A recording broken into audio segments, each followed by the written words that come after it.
as you can see in the crowd, this is not the typical Hololive audience. In fact, I would even say it's not the typical anime audience. And yet, everyone is cheering and everyone is having fun. And here I'm sitting being actually sad. I'm not even kidding. Like this is genuinely depressing. And the reason for it is that instead of Gargura, you should have seen Mickey Mouse over there.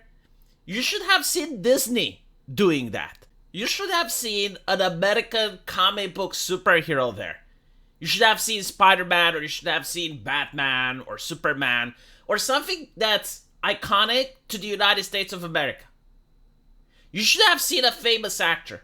Like, where is the Bruce Lee, the Van Damme, the Arnold Schwarzenegger of our generation? Where are they? And the answer is that America has completely destroyed its own entertainment, and it's sad because I grew up with it. And it used to dominate the entire world, not through force, but simply by the fact that it was so amazing that people would just share it. And almost everything American dominated Eastern Europe, dominated even parts of Asia. It was all over the world. Everyone knows who Superman is. Everyone knows who Arnold Schwarzenegger is.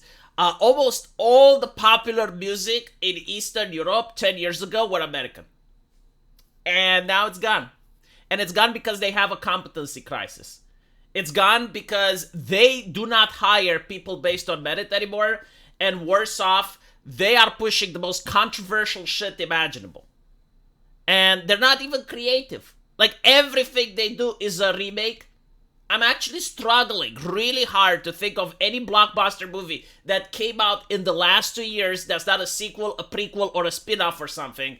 And what they do is they take a character and they race swap, they gender swap, and that is their level of creativity, causing controversy on purpose. You got the writers going on Twitter explaining how their purpose is not to make entertainment but to make right-wingers uncomfortable. You have the director of the TV show The Last of Us going around saying how he understands that themes of homosexuality did not fit in his storyline, but the reason he did it is because he knew the audience wouldn't like it, so he views himself as a mother sneaking the carrot inside the broccoli so that the audience is forced to see. I'm not kidding. This was his response, I think, to episode 3, which was controversial because it had almost nothing to do with zombies. It had almost nothing to do with the apocalypse. It just had like 2 gay men on a farm just having a relationship that was gay. And people that were watching for the apocalypse, they were watching to see the horror TV show, were getting that. They were upset. That's what the director responded. Right? And you look at other sports, it's like, what do? They get the Sisters of Perpetual Indulgence. Like, for those of you who don't know, they're an activist group, and they mock Christianity all the time. And then they go Pikachu face when they realize that the fans who happen to be Christians, they don't like that. And what do? They force it upon the fans. And then people just drop, audience is shrinking. That is the absolute state of Western entertainment. Now, the reason that it makes me really sad is that America is a very young nation. I mean, compared to the other nations of the world, America doesn't even have 1,000 years, right? So, like, here in Europe, we have a lot of mythos in our history. Like, almost anything that could have happened already happened in our countries because we have very, very old countries. America doesn't really have that. Like its mythos is rooted in the culture that they create. And they constantly shit on it. And I think it's on purpose, right? Like the idea of disassociating people from their culture. I mean, even that thing with the flute that you had, what was her name? Lizzo twerking. Well, like everything is a mockery now. Everything is a joke about American culture. And it's really sad. You know, it's an attack on the tradition. Because like the culture was traditionally speaking associated with America, and it was so powerful, as I mentioned before, it went around the world. But I understand that, you know, Hololive can also be considered American culture. I mean, the actresses who play these VTubers are American, and they sing American songs. But it's not originally from America. That's what I'm trying to say. Like, it shouldn't be able to compete with American comic books inside America, because the comic books should be better. And they were better. Like, they were amazing. You know, like 20 years ago, you wouldn't have anime being this popular. Because I remember, like, I lived those times, you know? I discovered anime. I watched Digimon and I watched Pokemon and I watched Dragon Ball, and I was fascinated by them. But when I would try to tell another friend of mine, "Hey, did you know about the anime?" They would not be interested, and they would say, "No, it's silly," like because they wanted to Western entertainment. They like Stargate, they like Battlestar Galactica, they like the things that were actually popular at the time, and they were so good compared to anime that they probably didn't care about. Nowadays, the reason anime is popular is because everything America produces, and I'm sorry to say this, I'm trying to find any other word, but it's gay. It is like they are focusing on LGBT themes so hard that they ignore everything else. And I'm not saying that it's bad to focus on LGBT themes in some productions, but it's everywhere that people are bored of it. Like you go to a ball game and you see the Sisters of Perpetual Indulgence. You turn on the television and you're trying to watch The Magic of Disney and you see LGBT themes. You go on Nickelodeon and you see that. Like every single corporation has the flag, and it's everywhere, and people are super saturated with it. To the point that when you actually see a shark girl just singing a traditional song, that is so different that people find it, well, like, that's wholesome, and there's nothing controversial about it. Like, sure, you may find some unhinged people on Twitter that are terminally online, and they will take umbrage with this, and they will explain why this, in particular, is the end of civilization because Gargura existed and she sang a song. Like, you will find those people. Usually they also have, like, various flags in their bio and various paraphernalia that most people don't make sense of. But the reality is that you can be a far leftist that's not terminally online, and you're watching this, and you're, like, not getting offended. Alternatively, you can be a right-winger, or even a Christian, and you're watching this, and you're also not getting offended.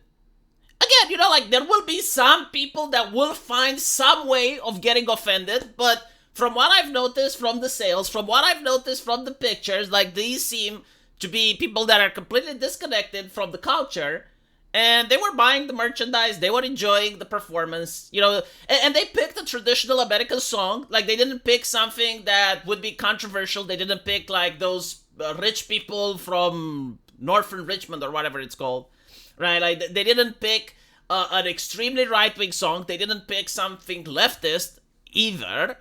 They didn't pick the horrible song, Baby It's Cold Outside, or some shit like that. Like, they made sure not to upset anyone, and it just provided entertainment. And again, this is what Disney used to do. Like, this, unironically, was the magic of Disney. And they used to be able to do it. Like they would display a Mickey Mouse mascot or a Pluto mascot or something like that, and people would cheer, the crowd would go wild, and they would purchase the merchandise. And unfortunately, we're not going to see that anymore. So now you have Hololive taking over. It is what it is, and this is my explanation why people like it. In fact, the reason I started liking VTubers is because for a time, everything was sanitized on the internet. Especially like right before the pandemic. Like, it was so sanitized that even jokes or metaphors would get you banned. And then I see Amelia Watson, a VTuber, basically bashing her keyboard and cursing while playing video games and talking about ground pounding your mom. And I was like, like, that feels more authentic. That feels like a genuine human being than watching all the professional esport players making absolutely sure they don't say anything controversial because else they get fined or kicked off the competition. And I was like, okay, that's where the content is going. There is no way that's not becoming popular because people want to see some authenticity. They go out, they experience the real world. They know how people react when they play video games. They know that people curse. They know that people use slurs. They know that people use the misogyny. They use all these things in reality. So why isn't it represented in the computer screen?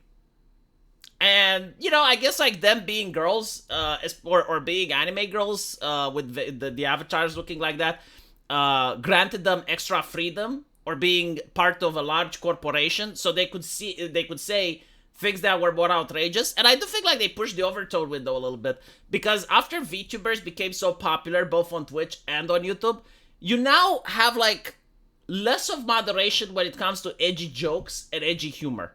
Maybe it's coincidental, maybe it's not due to them, but I do think that these companies notice, wow, okay, so like there are millions of people watching this girl, even though she's saying ground pound your mom, which should not be popular with our advertisers, but the numbers speak for themselves. We're going to allow it. I think this is what happened. And again, like, it shouldn't have happened because those moderations shouldn't have been in place to begin with.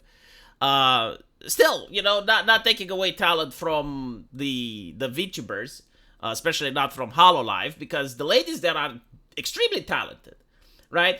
Which gave them another leg up compared to the flesh tubers, as people say, you know, the actual e-girls on Twitch. Because the actual e-girls on Twitch do not have talent. Like most of them are very good looking, and some of them could potentially play a video game in the Bronze League, but they weren't talented. Meanwhile, the people that the HoloLive company chose, I mean, man, they can draw, they can sing, they can play video games quite competitively. I mean, they're not Diamond League or anything, but, you know, they can at least play in Gold League. They have, like, an ample array of creativity, which is why a lot of people are kept glued to the screen, and even today they have millions of fans.